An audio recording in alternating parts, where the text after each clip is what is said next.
Imagine having the life of your dreams. Not temporary cash and glory, but happiness and inner peace.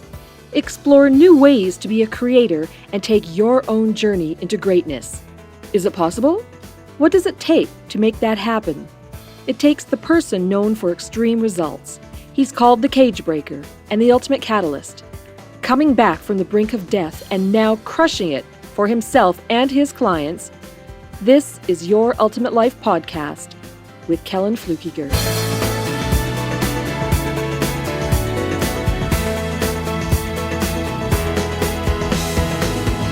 Hello, and welcome today to Your Ultimate Life, the podcast dedicated solely and completely to helping you achieve a life of purpose, prosperity, and joy by using your life experience, your gifts, and the skills that you have. I'm grateful to have a special guest today, and I'm going to make sure I say this name right. Don't even help me. Giagnocavo. There you go. Yep. Yeah. Well, when you have a name like Kellen Flukiger, you pay attention to that stuff. Jeff Giagnocavo, right. Welcome to the show, Jeff. Hey, thank you. You know, us folks with more than 7-8 letters in the last name, we got to stick together. You know, the Smiths and the Joneses of the world can't have it. They have all the E's. We have to have E's, so we band together. Yeah, I love it. I love it. So I'm going to start our conversation. I'm not going to give a big introduction for you about it at all. I'm going to let your wonderfulness, your coolness, and everything unfold as we go along. So my first question, and I urge you to just be expansive and not even worry about anything, bragging or whatever. But I'm going to ask you, how is it that Jeff chooses to add good to the world? Mm. You know, for me, uh, when I see something that needs improvement and I'm connected to it, I will doggedly fight for it to see it happen.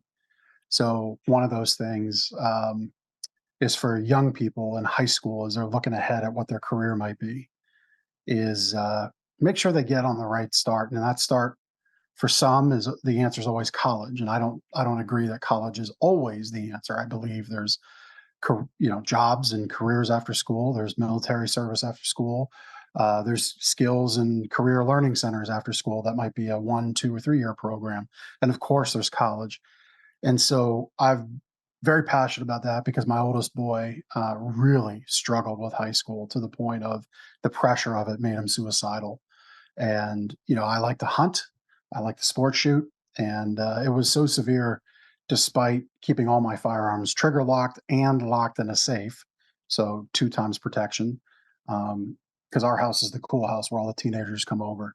Sometimes teenagers do dumb things, right? Yeah. And especially when they enunciate and share that they're feeling suicidal. So all that stuff left the house, and all of that came to a head because of the pressure that he was facing in the traditional classroom. Our school really wasn't keen on letting 10th graders go to career center or VOTEC, as us older folks call it, and we had to fight to get him in a year early, and it saved his life. I have no doubt, because it was rough, rough, rough, rough. And so today, fast forward 4 years, working very closely with our local school. I just had a great phone call this week with someone in the EOS world to bring a great curriculum into career centers for the business management entrepreneurship classes, because they don't really have a good certification right now. They need one. They need one that's connected to real world use. And so I'm starting to make some waves. I'm on the Education Foundation now. And so I'll fight hard for something that I see needs to be improved for the benefit of others. So that's fabulous. I love the story. I love the fact that you did it. It's not a surprise when your own family's involved, if your heart is where it needs to be, and yours obviously is. Can you tell me, you'll fight hard for something that you see needs to be done? You know, a person like you, me, any of us, could go fight for something for one of our kids or someone that's close to us and then call it good. It sounds to Yep. me like your work goes beyond that. So I want to know, what is it in your heart about who you are that says, I'm going to fight for important things beyond that? This is who I choose to be. What's going on in that heart of yours that makes you want to be who you are in that way? Yeah, I mean, it's a loaded question, and we can start to unpack it at this point, I guess. Go for it. For me, yeah, for me as a kid, age 7 to 12, I was violently sexually abused as a kid, family friend, um, and there's a part in my book where I talk about when I thought the abuser would almost be fought or found out. Um, the Our family and their family, and I believe another family, was together around the holidays, and this person was just pestering his daughter, and his wife says, "Is he molesting you?" And I'm I'm like, as a this had to have been 9, 10. I'm like, there's air under me. There's a weight off. Like, the words have finally been said out loud because I could never say it, and it was said in front of 6 adults and other kids that are older than me that would be able to understand the gravity of that language. And then nothing was done. And when I really look back on that time, that moment, those words, a thing that gets me hot and motivated, now that might be positively or negatively, is when words don't meet actions. Because those are heavy words. Is he molesting Well, you? they There are, but should have did been. you answer when? Yeah. What did you Well, say no, it when? wasn't me. It wasn't in reference to me. It was my abuser's Oh, daughter that he was just bugging, pestering. You know, you kind of poke somebody in the shoulder or in the side, right? And you're just doing it to kind of annoy them, yeah. in So a that she said fun. no then, or Well, it just kind of was a passing statement, a passing thing, oh, and but for you it m- was like the weight of the world because that was in the was air. lifted. Okay. It was lifted in Yeah. that split second, and that whole ride home, it's right on the tip of my tongue. Like, hey, when she said that, this is happening to me. And it just couldn't, it was like right here in the throat, just couldn't come out. And then, man, this went on for a few more years. We moved from Canada to the States. You know, his family, he felt it important to make a couple of trips to Pennsylvania for family vacation, which meant more abuse. And then finally it ended as I became a teen. And But then teen life was rough and young adult life was rough, and I've only come to this journey the last really 18 months of sharing this out loud like this, being in this gap, talking about it, what I like to call, I feel I'm living as an example of courage. Well, you are. No, so let me just insert as an observer of a lot of people. I have a show. I talk to a lot of people. Told you you're episode 839. So I've talked to a few folks, and I've been on 400 or 500 shows myself. And you are an example of courage. You are living in a place where you have made a decision that, regardless of anybody's stigma or thoughts or feelings around it, you're going to have the difficult discussion. You're going to talk about things that happen to you that are painful, that are difficult, and not wait until it's 15 years in the past, but in the process of your own growth and healing. So that is a breathing example of courage. Yeah, thank you. Thank you. Sometimes folks like us, yourself, myself, others on your show, other hosts that you've been on, it's nice to have that confirmation. So thank you. You are 100% welcome. So, what you said teen years were rough, and the first thing that like shot through my mind was, well, of course they were. You just had this happen. Did anyone get found out or anything happen, or did it just stop because you got a little too old? Uh, he got found out, yes, Okay. I just wondered what and stopped it. yeah, yeah, yeah. You know, what stopped it was moving from a child into puberty and a teenager. That's Yeah, ultimately, reflecting back, understanding some of the history with other kids. That's what it was ultimately, because there could mm, have been more trips to Pennsylvania from where they lived, right? sure. Um, But uh, my belief of, and this, we could talk about faith a little bit if you want. Um, so my belief, my faith in God says, and I got this from one of my mentors, Lisa Marie Platsky, a year ago at her event. It's actually so funny um, that people are hearing this show on the date they are, because it's the date that really confirmed in 23 that um, I need to be on this journey. And so here we are, a full year later, another affirmation. But so Lisa Marie has a statement that God will do no harm. And for people who've lost a child to cancer at 6, you know, uh, maybe their wife and children were killed in a car accident, that is a heavy, heavy statement. I can't possibly answer that statement or rectify it for them, but I can for myself. And I look at it this way. So when you said, was he found out? Was there something out? Were there others? Yeah, there were others. And there were 2 other young men that killed themselves because of it.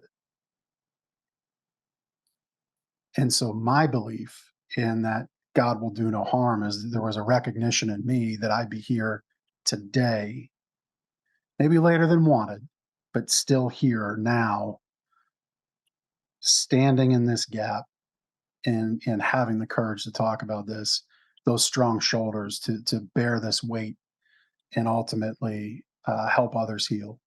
That's my belief.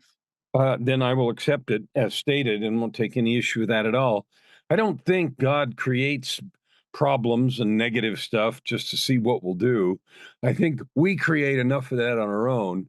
And the no Yes. harm is he's there to help us get through it if we want to give us the escape, the understanding, the right people in the right way. You being in that place a year ago or in January of this year, where this thing, not only did you hear it, but it landed on your soul in a way Yeah. that mattered and made it change and resonated and woke up and said, hey, this is me. There's a thing here now and it matters. So good for Yeah. you on that. Um, what have you found the most helpful? Now, some people are going to say, okay, childhood sexual abuse over multiple years is a terrible thing. And there are other kinds of things that for other people feel difficult and hard Oh, I'm so glad you're bringing this up.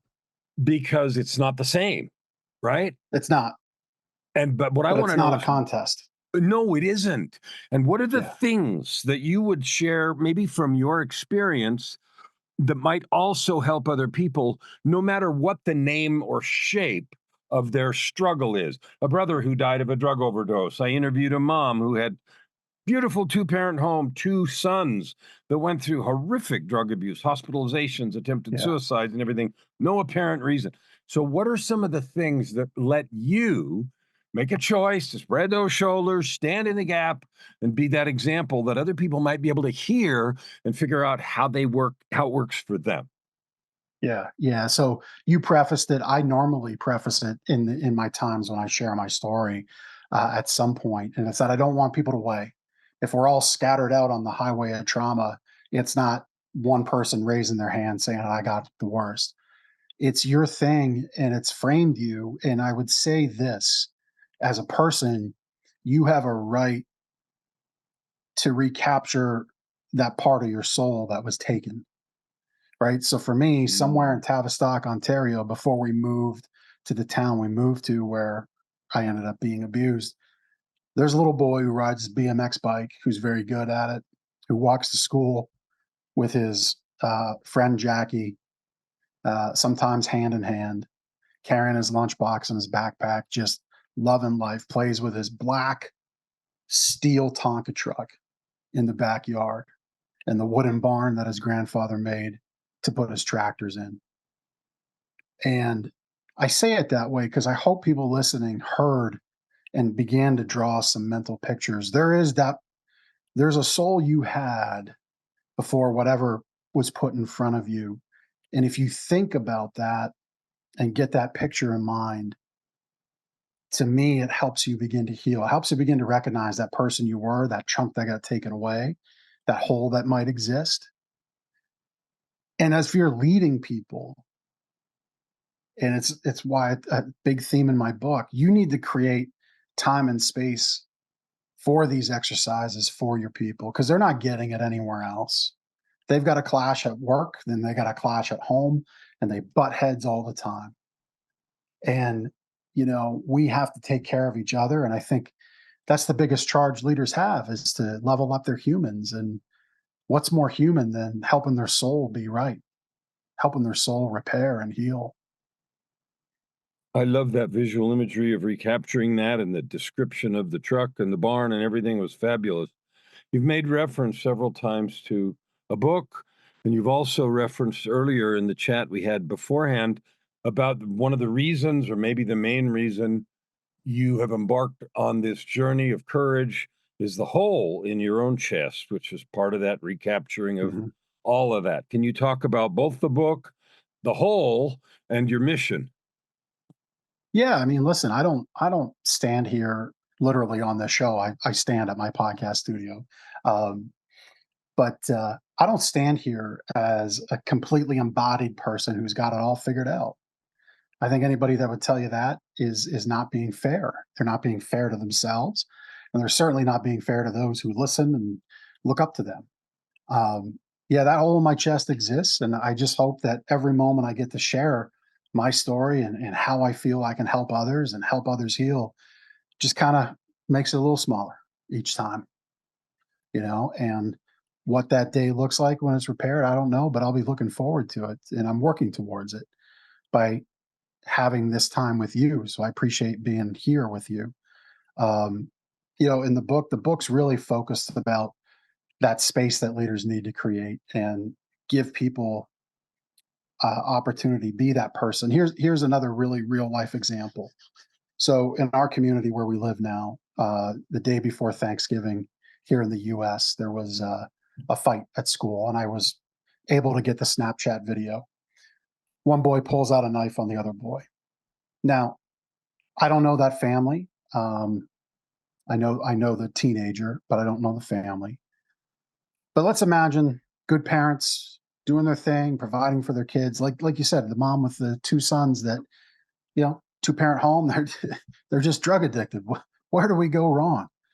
What was their weekend like? Thanksgiving weekend. They just wanted to celebrate with family. Instead, they got cops, they got to find an attorney, their kids expelled from school. What happens Monday morning when those parents go back to work? Are you the kind of leader that has given trust to your people where they could come to you privately and say, "Hey, I have to talk with you about something, and I'm a little embarrassed by it. I'm still shocked. I'm still hurt. But I want you to know I'm going to need a little time off. I probably have to go to lawyer meetings and court hearings, and my work might suffer a little bit, but I just want you to know, are you that kind of leader where that conversation would automatically happen, where they come to you first before you realize, well, this email was wrong. They messed up this inventory. They shipped the wrong thing, whatever. Are you that kind of leader where they'll come to you first? To me, that's probably one of the biggest charges I think we could have for ourselves as leaders to create space like that. I couldn't agree more, and I wanna give you the opportunity to extend your definition, because I think it's so good. Because as leaders, we lead everything and lead ourselves, and you framed it in the context of being your leader at work, which is perfect. Yeah. And you have that opportunity at church and in your community and everywhere else to be the person that is allowing for the truth of our lives, which means every person's full of hardship and struggle. And are you that kind of leader? What a fabulous question. So thank you for that. Yeah.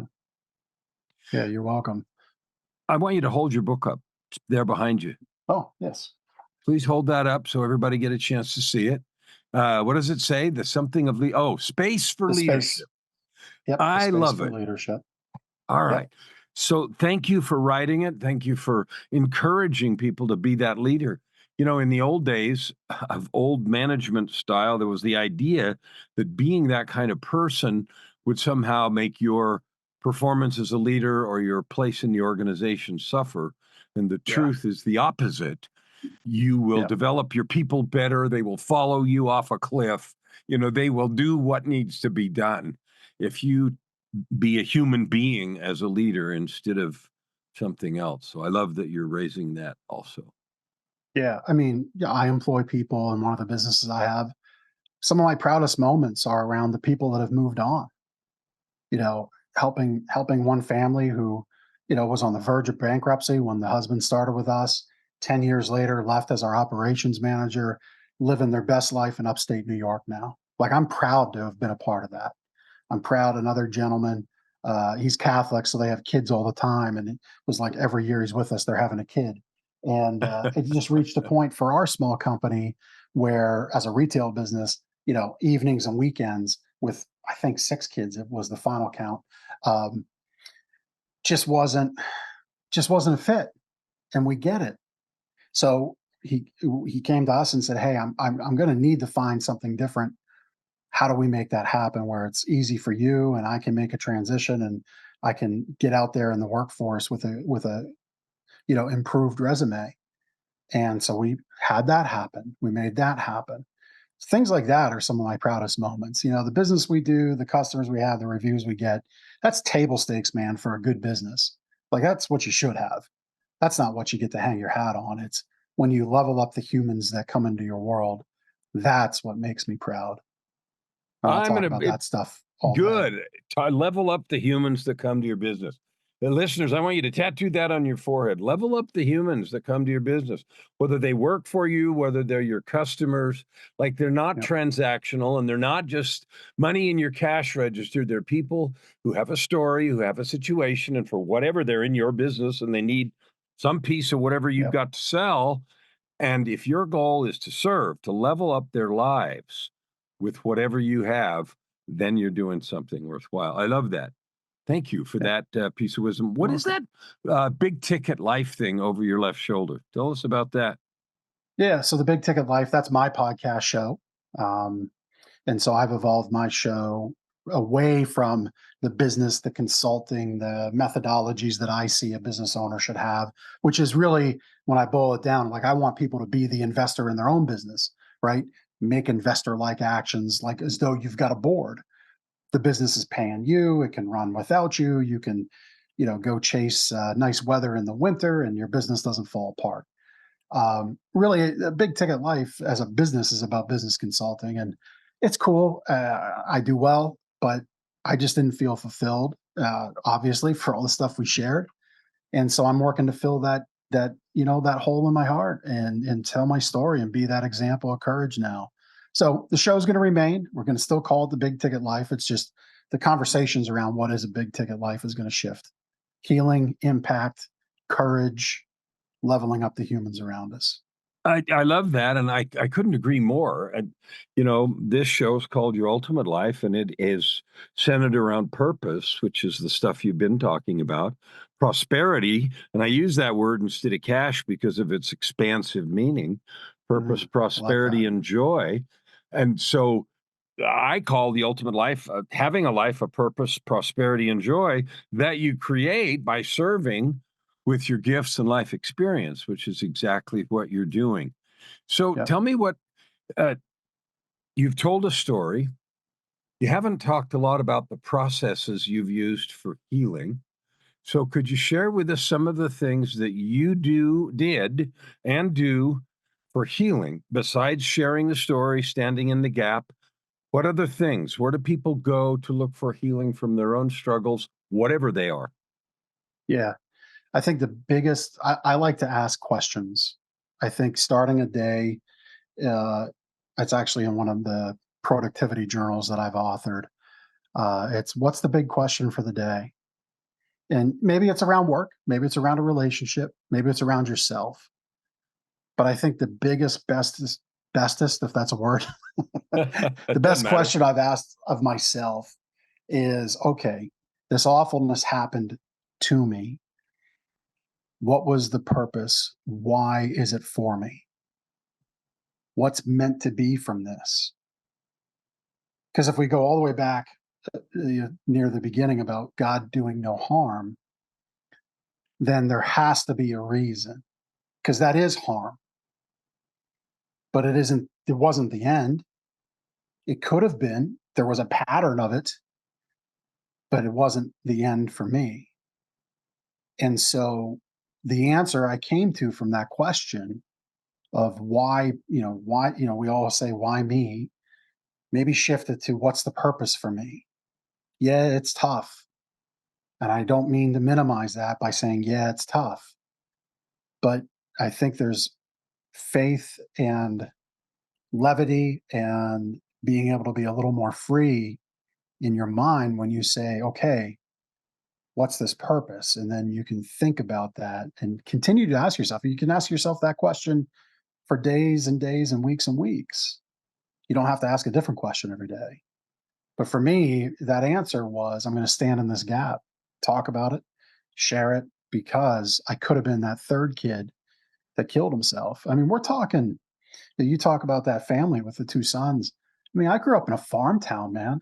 I mean, this stuff shouldn't have happened there. You'd never think about it. You know, probably like 800 people, small. And that was the town we drove to for groceries. Where I lived, where Right. I lived, yeah, where I lived is like an hour-long bus ride to get to school. Um, so you would think it doesn't happen, but yet here in my life, we move to that town and then we move away from that town and then it continues to happen. And then as all these young men in that universe age up, some of them end it. My purpose was to be that stop, to be that person that could stand up and just stop stop the evilness, I guess. It is, and I love it, and I'm just so grateful for you doing that. I want you to talk for a minute about you've done several things. So you helped businesses before. Your big ticket life was principally initially focused on business and growth and things, and now it's focused not on only that, but on a broader way. So it's a bigger ticket life. Right. Your big ticket life has now become a bigger ticket life, as Exactly. you've Yeah. described it for me. So Yep. so what do you want? Do you have like goals of any kind for this bigger ticket life as you, through the greatness of your heart, reach out to stand in the gap to help people be able to talk about those difficult things, to know that there's hope, there's a light, there's a possibility, it doesn't have to ruin you, you don't have to lay down and die. What are Yep. you're sharing it here, and I'm grateful for that. What are your own objectives about this? Yeah. I This mean, journey's right. 18 months old, next year and the year beyond. Sorry, I kept talking. Go on. Yeah. No. No. No. No. For me, it's really be on stages, be on platforms, sharing this story. Uh, my dreams to bring some music into it. You know, I played guitar as a kid. I stopped doing that because of everything going on. I want to get that back. Um, and I want to be like a little sing song presentation because music creates an energy that's unlike anything else, right? There's a vibration there that allows for connection. And so I've already written some songs, I got those written down. Um, Singer songwriter kind of stuff, maybe a little more country influence to it than anything if I had to pick a genre. But, just something that has ease to it if you're going to set something like that up that doesn't exclude an opportunity because I can microphone, two microphones and guitar, I can be anywhere, right? And I want to be on those stages because I know in those audiences, just statistically speaking, 25% of the female audience and about a third of the male audience is going to have some sort of abuse like mine in their past. And whether they've dealt with it, accepted it, wherever they are in that journey, it existed. And maybe it's manifesting in a negative way. If I can help that healing and impact, that's what I want to do. I just am exploding with excitement. I'm a musician. I've owned a recording studio for 40 years, blah, blah, blah, blah, blah. And so when you say you want to bring music into it, I get all excited and warm and fuzzy. Good for you. Yeah. Have you Yeah. got, I can't wait. I'm going to ask you when you get stuff out on Spotify or Amazon or whatever, make sure you tell me. I want to know. Right I now, I want will. you to tell everybody everywhere they can find you. Where they can they find your book? What's your website? What's your socials? If you do that, Yep. so they can follow you, find you, get a hold of you, and take courage from your courage. Yeah, thank you. Yeah, I make it easy because I don't have an easy last name, and I do a lot of things. So maybe you connected, or you heard something about retail, and I can talk with you about that stuff. You heard about the book, you heard about my show. I make it easy. Go to thejeffg.com, and it's kind of like a choose your own adventure novel. However you connected with me today, whatever like raised your ears up, perked you up a little bit. There's a way to connect that way. So thejeffg.com. Go there. If you want to just get the book, you're like, that's what I want right away. thejeffg.com/book. The whole page, you can buy it on there. You can get an autograph copy, or you can just buy one right on Amazon. thejeffg.com. So you have a wealth of experience. You're a pillar, showing up as a pillar of courage, making a choice not to be. When I think about those kind of events, I think they can either ruin us or refine us. And when you describe the do no harm thing, sometimes to start with, and maybe even for years or decades, it feels like it ruins us Yeah. until we have the faith. And you said something about faith, and we don't shy away from that here at all, to allow it to refine us. And that's Yeah. what you're describing here. What didn't I ask you? What do you want to say to leave with our listeners in terms of hope, ideas, thoughts, Yeah. to leave them with something? Yeah. On that topic of faith. So another question I asked myself a while back, which allowed the last 18 months to come through, is like, is there really something out there? And, is it reasonable to have faith and have belief in a higher power? And where I arrived is that yes, there is. And if we feel it's all just coincidental, it's all just happening, there's really no reason why one person succeeds, has nothing to do with anything. It just happens. Why one person fails or one person's happy and one person's not. I feel that that's not really a fun life to live at all. There's no joy in that because if it's all just coincidental, it means you have no agency, you have no control. And I feel when we have faith, we're actually given a ton of control because there's almost a guidebook that corresponds with it. And, a lot of people take issue with religion. A lot of people take issue with the Bible, the Quran, I'm speaking Abrahamic religions now. But I've also shared with a lot of people that, Christian faith is the only one that's updated itself via the New Testament, that's brought it to the people and removed the priests and the temples and all that stuff, where you can just have that direct belief on your own and that direct connection. And that's where I guess I would go. Like, you can have faith and that direct connection on your own and just sit with that faith for as long as you need and then share it out if you want to. But it can just be you and the faith. That's what I would end with. Thank you. And thank you for that. And faith is absolutely welcome on this place. I've had a number of extraordinary experiences in my own life that reinforce that. Jeff, I want to thank you for sharing your heart, for being with us today, Thank for you. helping people understand their opportunity and possibility. Thank you. You're welcome. And I want to honor you too for the work that you do, for the courage that you have, for inviting people to not allow their events to ruin them, but to refine them. So thank you again. Yeah. Yeah. Thank you. It was really a joy to be here. Love the conversation. Great to be on your show.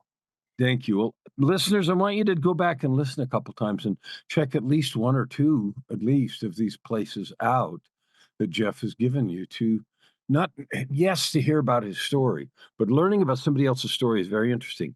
The point is to ask yourself those questions, to sit with your own feelings of faith. You've felt those nudges. You have felt them, and maybe you've ignored them like I did for a long time.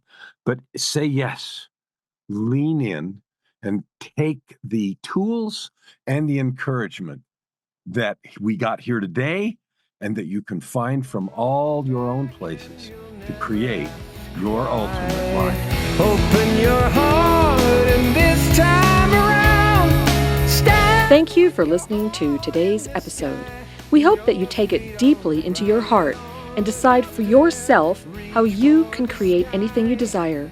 If you like what you heard, please subscribe to this podcast and share it with your friends. As always, we'd love to hear your feedback and topic suggestions. Until tomorrow, this is Your Ultimate Life with host Kellen Flukiger. Stand with your heart in the sky and your feet on